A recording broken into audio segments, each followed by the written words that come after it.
ವಾಹನಗಳಿಗೆ ಸುರಕ್ಷತಾ ದೃಷ್ಟಿಯಿಂದ ಎಚ್ಎಸ್ಆರ್ಪಿ ನಂಬರ್ ಪ್ಲೇಟ್ ಅಳವಡಿಕೆಯನ್ನು ಕಡ್ಡಾಯ ಮಾಡಲಾಗ್ತಾ ಇದೆ. ಎಚ್ಎಸ್ಆರ್ಪಿಯ ವಿಸ್ತೃತ ರೂಪ ನೋಡುವುದಾದರೆ ವಾಹನಗಳ ಅತಿ ಸುರಕ್ಷಿತ ನೋಂದಣಿ ಎಂದು ಹೇಳಬಹುದು. ಇನ್ನು ವಾಹನಗಳಿಗೆ ಈ ನಿಯಮ ಕಡ್ಡಾಯ ಮಾಡಲಾಗಿದ್ದು, ಹಳೆ ವಾಹನಕ್ಕೆ ಕಡ್ಡಾಯ ಎಂದು ಮಾಡಿದರೆ ಇನ್ನು ಹೊಸ ವಾಹನಕ್ಕೆ ಕಂಪನಿಯಿಂದಲೇ ಎಚ್ಎಸ್ಆರ್ಪಿ ಪ್ರಮಾಣೀಕರಿಸಬೇಕು ಎಂಬ ನಿಯಮ ಕೂಡ ಜಾರಿಗೆ ಬರ್ತಾ ಇದೆ. ಇನ್ನು ಎಚ್ಎಸ್ಆರ್ಪಿ ನಂಬರ್ ಪ್ಲೇಟ್ ಅನ್ನು 2019ಕ್ಕಿಂತ ಮೊದಲು ನೋಂದಣಿ ಆದ ವಾಹನಗಳಿಗೆ ಕಡ್ಡಾಯ ಮಾಡಲಾಗ್ತಾ ಇದೆ. ಅದರ ಜೊತೆಗೆ ಈಗಾಗಲೇ ಇದರ ಗಡುವು ಕೂಡ ವಿಸ್ತರಣೆ ಆಗಿ ಪದೇ ಪದೇ ಅವಕಾಶವನ್ನು ಕೂಡ ನೀಡಲಾಗ್ತಾ ಇದೆ. ಫೆಬ್ರವರಿ 17 ಎಚ್ಎಸ್ಆರ್ಪಿ ನಂಬರ್ ಪ್ಲೇಟ್ ಮಾಡಿಸಲು ಕಡೆಯ ದಿನ ಎಂದು ಹೇಳಲಾಗಿತ್ತು.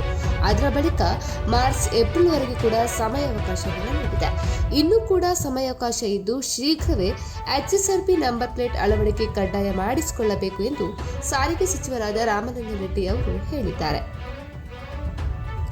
ಎಚ್ಎಸ್ಆರ್ಪಿ ನಂಬರ್ ಪ್ಲೇಟ್ ಅಳವಡಿಕೆ ಮಾಡದೇ ಇದ್ದರೆ ಅಂತವರಿಗೆ ಶಿಕ್ಷೆ ಕೂಡ ಆಗಲಿದೆ. ಹಾಗಾಗಿ ಈ ಬಗ್ಗೆ ನಿರ್ಲಕ್ಷ್ಯ ಉತ್ತಮವಲ್ಲವಾಗಿದೆ. ನಿಮ್ಮ ವಾಹನದ ಲೈಸೆನ್ಸ್ ರದ್ದಾಗುವ ಸಾಧ್ಯತೆ ಕೂಡ ಇರುತ್ತದೆ. ಒಮ್ಮೆ ಗಡುವು ಮುಗಿದ ಬಳಿಕ ವಾಹನವನ್ನ ಪೊಲೀಸರು ಪರಿಶೀಲನೆ ಮಾಡಿದರೆ ದಂಡ ಹಾಕುವ ಸಾಧ್ಯತೆ ಕೂಡ ಇದೆ. ಹಾಗಾಗಿ ನಿರ್ಲಕ್ಷ್ಯವನ್ನ ಬಿಟ್ಟು ನಿಮ್ಮ ಹಿತಾಸಕ್ತಿಯ ನೆಲೆಯಲ್ಲಿ ಶೀಘ್ರವೇ ಎಚ್ಎಸ್ಆರ್ಪಿ ನಂಬರ್ ಪ್ಲೇಟ್ ಅಳವಡಿಕೆ ಮಾಡಿಕೊಳ್ಳುವುದು ಉತ್ತಮ. ಇನ್ನು ಎಚ್ಎಸ್ಆರ್ಪಿ ನಂಬರ್ ಪ್ಲೇಟ್ ಅನ್ನು ಅಳವಡಿಕೆ ಮಾಡಬೇಕು ಎಂಬ ಉದ್ದೇಶದಿಂದ ಈಗಾಗಲೇ ಅನೇಕ ಸಲ ಗಡುವನ್ನು ನೀಡಲಾಗಿದೆ. ನೀವು ಕೂಡ ಈಗಾಗಲೇ ಆನ್ಲೈನ್ ಮೂಲಕ ನೋಂದಣಿ ಮಾಡಿಸಿಕೊಂಡಿರ್ತಾರೆ. ಅದಕ್ಕೆ ನಿಗದಿತ ಶುಲ್ಕ ಕೂಡ ಕಟ್ಟಿರ್ತೀರಿ.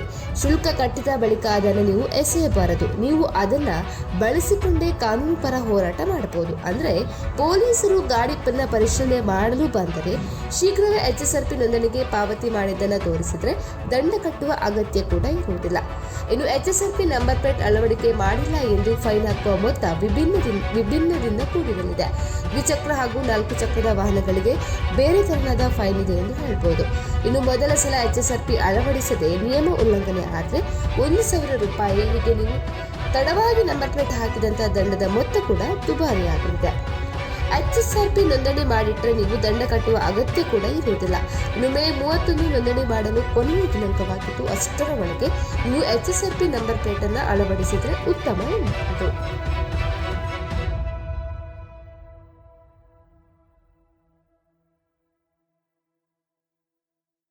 ಮತ್ತಷ್ಟು ಲೇಟೆಸ್ಟ್ ಅಪ್ಡೇಟ್ ಪಡೆಯಲು ನೀವಿನ್ನೂ ನಮ್ಮ ಚಾನೆಲ್ ಅನ್ನು ಸಬ್ಸ್ಕ್ರೈಬ್ ಮಾಡದಿದ್ದಲ್ಲಿ ಸಬ್ಸ್ಕ್ರೈಬ್ ಮಾಡಿ, ಲೈಕ್ ಮಾಡಿ, ಕಮೆಂಟ್ ಮಾಡಿ.